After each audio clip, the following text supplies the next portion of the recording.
Hello everyone, this side CA Bhuvi Ahuja. Let me try to explain provisions of section 16.4, 16.5 and notification number 22 oblique 2024 central text dated 8 October 2024.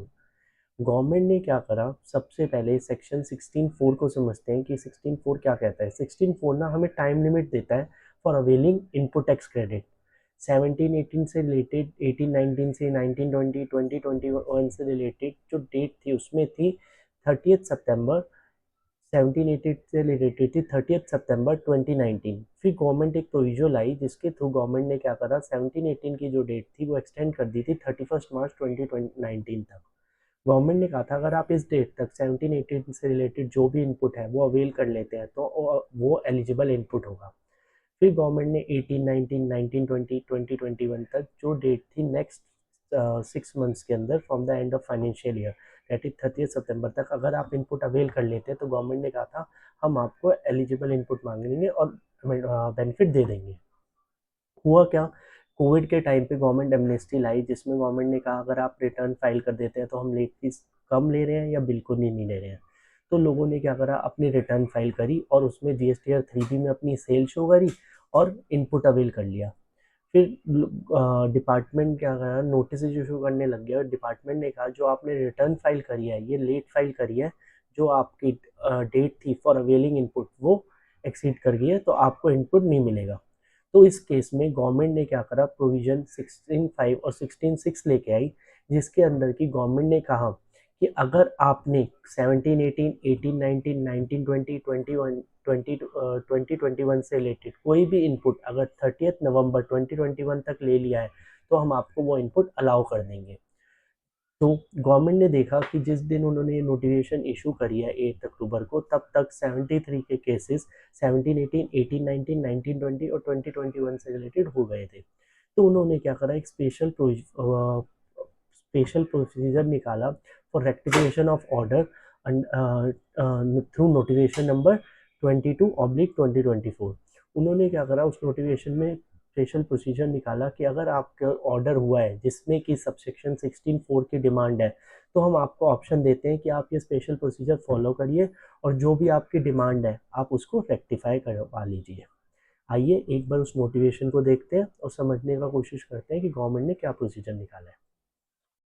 Notification number 22/24 central tax dated 8 October. इन्होंने क्या करा, ये notification निकाली जिसमें कहा कि special procedure for rectification of order किसके against whom and any order under section 73-74 normal scrutiny जो होती है हमारी 73-74 के अंदर होती है। अगर 107 आपके अपीलेट ऑर्डर भी अगेंस्ट आ गए हैं जिसमें कि आपने इनपुट अवेल करा था और गवर्नमेंट ने कहा नहीं ये टाइम बार्ड है, तो उसमें उन्होंने कहा कि अगर वो भी आ गए तो वो भी रेक्टिफाई हो जाएंगे। किस जो कि डिमांड कंफर्म कर रहे थे, wrong availment of input tax credit on account of contravention of provisions of section 16 subsection 4 जो कि अब अवेलेबल है, now available provisions of subsection 5 subsection 6 of 16। Subsection 5 क्या था कि अगर आपने 17-18, 18-19, 19-20, 20-21 से रिलेटेड कोई भी इनपुट है वो अवेल कर लिया है, कब तक, 30 नवंबर 2021 तक। आपने क्या करा, एमनेस्टी का बेनिफिट उठाया, अपने रिटर्न फाइल करी, उसमें इनपुट अवेल कर लिया। या 16 सबसेक्शन 6 जिसमें क्या है, आपका रिवोकेशन हुआ, बाय चांस आपका जीएसटी नंबर 17-18, 18-19, 18-19 में कैंसिल हो गया था, तो आपने क्या करा, एप्लीकेशन गवर्नमेंट को डाली और गवर्नमेंट ने क्या करा, जो है नवंबर 21 में उसको रिवोक कर दिया या उससे पहले कभी भी रिवोक कर दिया। अगर आप विद इन 30 डेज अपनी सारी जीएसटीआर 3 भी फाइल कर देते हैं और जो भी आपने उसमें इनपुट अवेल करा है वो भी एलिजिबल इनपुट माना जाएगा। 16 सबसेक्शन 6 में उसका प्रोविजन गवर्नमेंट ने इम्प्लीमेंट कर दिया है। तो उन्होंने कहा कि अगर ये किसी भी वजह से अब वो डिमांड नहीं बनती है तो आप ये स्पेशल प्रोसीजर जो नोटिफिकेशन नंबर 22/2024 में है वो फॉलो करिए।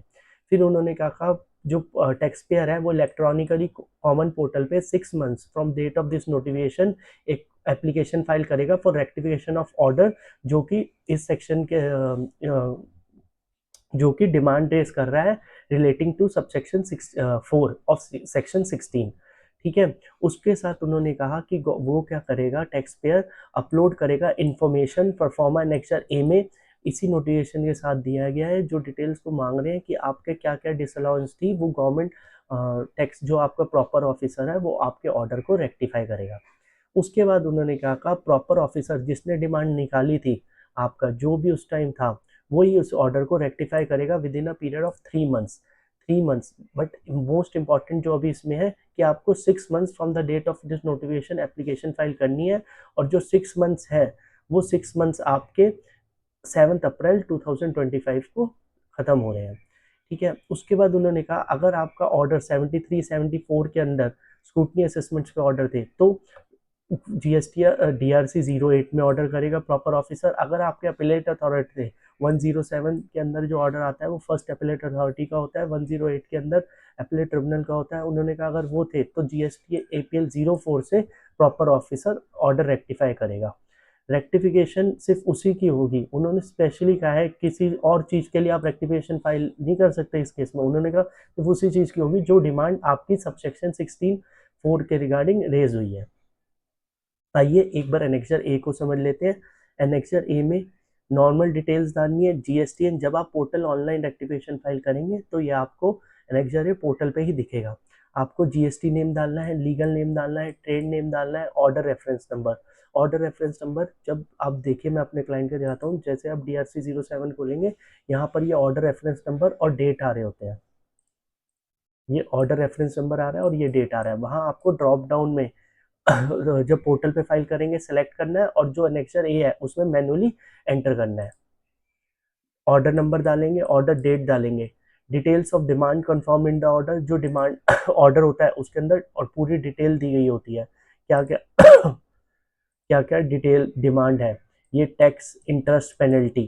टैक्स आप CGST SGST डाल देंगे, और टोटल इंटरेस्ट और टोटल पेनल्टी जो डिमांड करी गई है वो आप डालेंगे। ये जो रेक्टिफिकेशन है हर ईयर के लिए सेपरेट फाइल होगी, क्योंकि जो आपकी डिमांड भी निकली है 73 की स्क्रूटनी हुई है वो ईयर वाइज हुई है। तो सपोज करिए 18-19 की आपने फाइल करी, तो आप IGST CGST SGST टोटल, सबसे पहले जो टोटल आपकी डिमांड निकली थी वो लिखेंगे, उस पर टोटल इंटरेस्ट कितना था, टोटल पेनल्टी कितनी थी। उसके बाद जो थर्ड पैरा है उसमें वो डिटेल कहता है 16(4) से रिलेटेड कितनी डिमांड थी। तो जो ये आपका DRC 07 आएगा उसके साथ एनेक्सर भी आएगा, उसमें उन्होंने दी होगी डिटेल्स कि इससे रिलेटेड कितनी है। आइए हम देखते हैं। ये एक हमारी पार्टी का नोटिस है जिसमें कि डिटेल दी गई है कि 16(4) से रिलेटेड उनको क्या डिमांड रेज हुई थी। इन्होंने कहा on scrutiny of consolidated statement of GSTR 2A 18-19 में it is found details of invoices furnished by the supplier in the form GSTR 1 after the due date of furnishing GSTR 1 by the month of September, thus ITC is not eligible। इस case में क्या हुआ है, उन्होंने कहाँ से trace करा, जो सामने वाला था उसने अपनी लेट रिटर्न फाइल करी, तो वो कह रहे हैं जी लेट रिटर्न फाइल करी है, जो ड्यू डेट थी 18-19 के लिए क्या थी, 30 सितंबर 2019। उन्होंने कहा जी इन्होंने लेट फाइल करी है तो आप एलिजिबल नहीं है इनपुट के लिए, और 16 सबसेक्शन 4 के अंदर उन्होंने इसको इनएलिजिबल कह दिया। डिमांड कितनी थी, 17082 और इससे रिलेटेड नीचे पेनल्टी भी है और इंटरेस्ट भी है। अब इस अमाउंट को हम उस एनेक्शन में फुलफिल कर देंगे। हम डालेंगे जी हमारी जो डिमांड थी 16(4) की, वो अमाउंट हम 18-19 में कितनी इनपुट IGST से रिलेटेड है, कितनी CGST से, कितनी SGST से, कितना उस पर इंटरेस्ट है, कितना पेनल्टी है, वो लिख देंगे। फिर ऐसे ही जो हमारी डिमांड 16(6) से रिलेटेड है, अगर हमने रिटर्न लेट फाइल करी थी और उसकी वजह रिवोकेशन कराया था और उसके विद इन 30 डेज हमने एप्लीकेशन अपने GST रिटर्न फाइल कर दी थी, उस केस में भी गवर्नमेंट ने अगर प्रॉपर ऑफिसर ने कोई इनपुट डिसअलाउ करा है तो वो हम रेक्टिफिकेशन के लिए फाइल कर सकते हैं। जो भी हमारा गवर्नमेंट ने टैक्स ऑफिसर ने जो इनपुट डिसअलाउ करा है वो अमाउंट हम यहाँ एंटर करेंगे। नीचे डिक्लेरेशन साइन करेंगे कि कोई अपील, क्योंकि इसकी फर्स्ट कंडीशन ही जो है सेक्शन 16(5) रेक्टिफिकेशन फाइल करने की 16(5) और 16(6) की आपके जो नोटिफिकेशन में दी गई है वो ये है कि आपने इसके अगेंस्ट अपील ना फाइल कर रखी हो। तो जो सेक्शन 107 या 112 के अंदर अपील आप फाइल करते हैं वो कोई पेंडिंग नहीं है या आपने कोई फाइल नहीं कर रखी है, और डिक्लेयर करते हैं जो भी आपने इन्फॉर्मेशन दी है वो सही है। फिर आप यहाँ अपना नाम लिख देंगे, जो भी ऑथराइज सिग्नेटरी है उसकी designation, email address, mobile number. अब इस केस में मैं पार्टी से कहूँगा कि अपना जो आपका ऑर्डर आया है उसकी ऑर्डर की कॉपी, शोकोज की कॉपी और DRC 07 की सेल्फ सर्टिफाइड कॉपी आप रेक्टिफिकेशन एप्लीकेशन फाइल करते हुए साथ अटैच करिए। आइए एक बार स्टेप बाय स्टेप जो गवर्नमेंट ने प्रोसेस फाइल करने का दिया है वो भी हम देख लेते हैं। सबसे पहले हम जीएसटी की साइट पे अपना लॉगिन करेंगे, सर्विसेज में जाएंगे, सर्विसेज में यूजर सर्विसेज में माई एप्लीकेशन में जाके हम सेलेक्ट करेंगे application for rectification of order. Application of rectification of order पे हम न्यू एप्लीकेशन पे क्लिक करेंगे। न्यू एप्लीकेशन क्लिक करने के बाद हमारा कुछ जो पोर्टल है वो इस टाइप से ओपन हो जाएगा। इसमें हम क्या है, जो ऑर्डर नंबर है, जो DRC 07 में ऑर्डर नंबर दे रखा होता है वो हम उसका देख लेंगे जिसके लिए हम रेक्टिफिकेशन फाइल कर रहे हैं। ड्रॉप डाउन से वो ऑर्डर नंबर सेलेक्ट करेंगे। ड्रॉप डाउन से जब हम ऑर्डर नंबर सेलेक्ट करेंगे उसके बाद हम क्या करेंगे, जो ऑर्डर इशू डेट है और टैक्स पीरियड है वो खुद ऑटोमेटिकली ऑटो पॉपुलेट हो रहा होगा।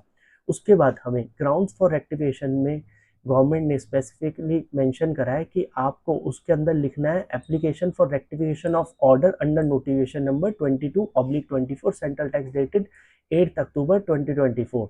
तो हमें स्पेसिफिकली जो यहाँ पर ग्राउंड्स फॉर रेक्टिफिकेशन डालने हैं वो स्पेशली मेंशन करने हैं कि ये ग्राउंड्स है, उन्होंने स्पेसिफिक हेडिंग दे रखी है वो मेंशन करना है। फाइल में मैंने आपसे कहा कि आप जो आपका शो कॉज नोटिस आया था, जो ऑर्डर आया है और जो नेक्स्टरी है, ये तीनों अटैचमेंट सेल्फ सर्टिफाइड कॉपीज आप अटैच कर दीजिए, वेरीफाई करिए, जो भी ऑथराइज सिग्नेटरी आपके एडिड है प्लेस डालिए, OTP से या DSC से जैसे भी आपको वेरीफाई करना है वेरीफाई कर दीजिए। विद इन 3 मंथ्स जो प्रॉपर ऑफिसर है वो ऑर्डर का रेक्टिफिकेशन करेगा। अगर वो ऑर्डर रेक्टिफाई किसी वजह से रिजेक्ट करना चाहते हैं तो स्पेशली मेंशन करा हुआ है नोटिफिकेशन के अंदर कि रिजेक्ट करने से पहले उनको आपको अपॉर्चुनिटी ऑफ बीइंग हर्ट देनी है। अब हम ट्राई करते हैं समझने की 16/4 और 16/4 का जो केसेस हुए थे वो कब कब। या तो आपने क्या करा, लेट रिटर्न फाइल करी, इनपुट 17-18 की जो थी आपने रिटर्न ही लेट फाइल करी, क्योंकि स्टार्टिंग में क्या है, विद इन अगर 6 मंथ्स के अंदर आप रिटर्न फाइल नहीं कर रहे थे तब GST नंबर कैंसिल नहीं हो रहे थे। अगर आज की डेट आप 6 मंथ्स रिटर्न पेंडिंग रखते हैं तो GST नंबर कैंसिल हो जाता है, बट पहले लोगों के 2-2 साल GST नंबर कैंसिल नहीं हुए।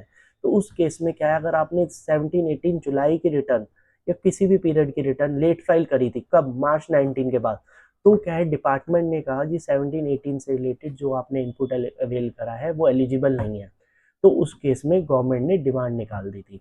एमनिस्टी भी बाद में गवर्नमेंट लेके आई, तो लोगों ने क्या करा, जो 3 इयर्स की पेंडिंग रिटर्न थी, 3B की, R1 की, जो भी चीज़ें थी उन्होंने वो फाइल करी। तो गवर्नमेंट ने क्या करा, जो आपने इनपुट अवेल कर रखा था वो डिसअलाउ करना चालू कर दिया। चाहे सामने वाले ने लेट फाइल करी थी तो गवर्नमेंट ने क्या करा, गवर्नमेंट ने तब भी ट्रेस करा कि जो आपका सप्लायर है उसने रिटर्न फाइल करी है ड्यू डेट ईयर वाइज, उन्होंने ये ड्यू डेट है ईयर वाइज, उन्होंने कहा जी ये डेट के बाद फाइल करी है तो हम इनपुट अलाउ नहीं करते, या आपने ही किसी वजह से रेट रिटर्न फाइल करी थी तो उन्होंने कहा कि आपने इनपुट जो अवेल करा है आफ्टर ड्यू डेट करा है जो कि 16/4 अलाउ नहीं करता, तो वो इनपुट डिसअलाउ करने लग गए। फिर उस केस में उन्होंने क्या करा, एक गवर्नमेंट ने कहा कि ये राइट है, ये हम सबकी जो बेनिफिट अवेलमेंट की डेट है वो एक्सटेंड कर देते हैं, और इन्होंने सारे ईयर्स के लिए, पहले 4 फाइनेंशियल ईयर्स के लिए 17-18, 18-19, 19-20, 20-21 के लिए कॉमन डेट डिसाइड करी, दैट इज 30 नवंबर 21। और उसमें गवर्नमेंट ने क्या कहा, नोटिफिकेशन निकाली 22/24 फॉर डेटेड 8 अक्टूबर। उसमें गवर्नमेंट ने स्पेशल प्रोसीजर दे दिया कि आप इसके थ्रू रेक्टिफिकेशन फाइल करिए, जो भी आपकी पोर्टल पे डिमांड है वो प्रॉपर ऑफिसर नलीफाई कर देगा, बट उसमें एक कंडीशन लगा दी कि जो है उसके जो आपका ऑर्डर है उसके अगेंस्ट आप अपील में नहीं। तो लोगों को क्या हुआ है, अगर आप अपील में गए हुए हो, अगर आप ये रेक्टिफिकेशन एप्लीकेशन नहीं भी फाइल करोगे तो जब प्रॉपर ऑफिसर आपका ऑर्डर करेगा तो वो 16/5 और 16/6 की बेनिफिट आपको खुद दे देगा, क्योंकि वो प्रोविजन सेक्शन के अंदर ही इम्प्लीमेंट हो गए हैं। बट अगर किसी का डिमांड हो गई है और वो अपील में नहीं गया है तो गवर्नमेंट ये नोटिफिकेशन लाई है ताकि आप इस नोटिफिकेशन का बेनिफिट ले पाए। अगर आपको कोई भी नोटिफिकेशन का बेनिफिट अवेल करने में दिक्कत आ रही हो तो आप मेरे से कांटेक्ट कर सकते हैं। Thank you.